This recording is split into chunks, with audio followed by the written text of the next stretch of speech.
Hello, everybody. RMJ Movie Reviews back again. Back with my first Christmas movie review of Die Hard, the original Die Hard film from 1988, starring Bruce Willis. What I actually have here is the old 2003 released version of the film, which is in this silver case that actually has a ton of special features, commentaries. It's 2 discs, and it's in THX sound. This is the version that, though it's dated, I prefer this over these new, really crappy, newly released single versions with this altered cover art. For kids who are a little bit younger, maybe early 20s, late teens, if you can, buy this version of the movie. Do not buy those cheap ones that they released with Live Free and Die Soft and A Good Day to make another crap bastard Die Hard movie. Okay, what can I say about Die Hard? This movie's fantastic. It's perfect. What I really love about this original movie, and I'll touch on the sequels a tad bit if I can, if my stupid camera doesn't run out. What I really love is the fact that I can name all the great things about this movie right off rip. Number one, cinematography, the way the action scenes are shot, Michael Kamen's music, rest in peace, the performances by the actors, the writing. This thing is from top to bottom a solid, magnificent action suspense thriller. One of the things that's sorely missing in A Good Day to Die crap and Live Free or Die Soft is the fact that, number one, all the actors in this thing play the material seriously. Though a Die Hard is in an 80s way an absurd action picture, all the actors play the material completely straight and completely serious, and they play the reality as if they were really taken hostage. You know what I mean? And one of the cool things is of course everybody rants and raves about Bruce Willis, regardless of the asshole that he's become in recent years. But really, it's not just him who anchors the movie. It's all the actors. I mean, this is very much, he's the star of the movie, but this is very much an ensemble piece, at least from my perspective, because you got Reginald Vell-Johnson, Bonnie Bedelia, Alan Rickman, the guy from Ghostbusters, This Man Has No Dick, William Atherton, the guy Ellis, I can't remember the actor's name, but he's a dick, the guy who plays, how could I forget? I just watched the movie yesterday, but he plays the guy who runs the Nakatomi Corporation, who Hans Gruber murders, which is a fantastic shock moment in the film. Die Hard is just from top to bottom solid. What I really love about the pictures is how the geography of the building and the suspense sequences is very clear to the viewer. It's not like action pictures where they make now where, there's all this shaky cam stuff and you have no sense of what side of the room people are coming from. Are they coming from behind you, above you, wherever? There's none of that here. You can clearly see in certain scenes where there's one scene in particular I think illustrates that very well, where Bruce Willis is running from the terrorists and the camera literally shows us the terrorists shooting at Bruce. Bruce is here. So the camera goes from terrorist to Bruce up on the building, and then you see the long-haired blonde European guy kind of trying to be fancy, and then he hops over the side shooting down at Bruce while he's here. Clearly in the viewer's mind, you have a distinct idea of where everyone is, so the action sequences make sense. This movie also takes very good use of the frame. It tells the story visually. It doesn't have to always, say, I killed my stepbrother because he killed my dog. You know what I mean? It very much uses the camera to tell the story. There's a scene where Bruce Willis walks into the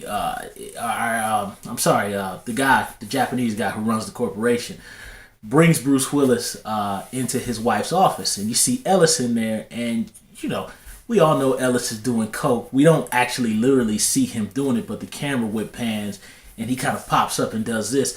That's all you need to know to tell the story that this guy's a druggie. It's little things like that in the film that really makes Die Hard special. It also takes advantage of kind of the claustrophobic aspect of it. In particular, I like the scene where Bruce Willis gets stuck in the air shaft, and the blonde dude shoots, and he's kind of almost finding Bruce Willis, and Bruce Willis just has the gun. Complete silence, very suspenseful. Another thing I like about this film, aside from the fact, which is missing in the, I guess there's a fourth film and a fifth film. I don't consider them a part of the Die Hard series, but there are those few unfortunate souls out there who do. The maturity in the performances, you know what I mean? You get just enough when Bruce Willis has that meeting with his wife that they're estranged. There's trouble in their marriage. It doesn't spell out everything. I mean, yeah, he's pissed that she's taken on a name given to her by this Japanese corporation, and she left New York. But there's more to it than that. You really have a sense that their marriage is on the rocks, you know. And they're very mature performances, you know. I think I didn't realize Bruce Willis was only a year older than me when he made that movie. He was 34, maybe he was 2 years, 34, 35, something like that. But, you know, Bruce Willis was a very young dude when he made that film. Bonnie Bedelia was, too. Another thing I like, too, is the characters are smart. All the characters are smart in the film. Reginald VelJohnson is smart. Alan Rickman, the bad guys are smart, too. You know, for every scene that the good guys get the bad guys, Alan Rickman comes back with his brains, too. So everybody is smart. And also, you actually have the kind of the side bad guys that Bruce Willis kills throughout the movie. There's a select group of guys who stay throughout the whole picture. So they're not just faceless bad guys. I mean, they don't have major speaking roles, but you can have an idea of who Bruce is killing. So by the end of the movie, when it's just Alan Rickman and the other guy, it makes sense to the audience that yes, Bruce Willis has killed this amount of people, so these are the only guys left. Another thing I like, aside from kind of those things, is Michael Kamen's score. It's so unfortunate that Michael Kamen has passed on. He's not here anymore. I wish he was here. You know, he did music for The Last Boy Scout. He did all the Lethal Weapons. He did the Die Hard trilogy. He did some other films that for some reason I can't think right off the rip.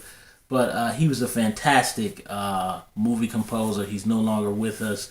That's one of the things that I should have mentioned in my I Miss 80s kind of thing that I put up, is that action films even now don't have these epic scores like this. They don't have their own identity. You know, Hans Zimmer is the closest to kind of bringing that back, but the John Williams, the Michael Kamens, the Jerry Goldsmiths, you know, and tons of other guys. It just, these films don't have identities anymore. You know, Hans Zimmer is about the closest to giving films their own identity, like those composers from, you know, kind of the 80s and back.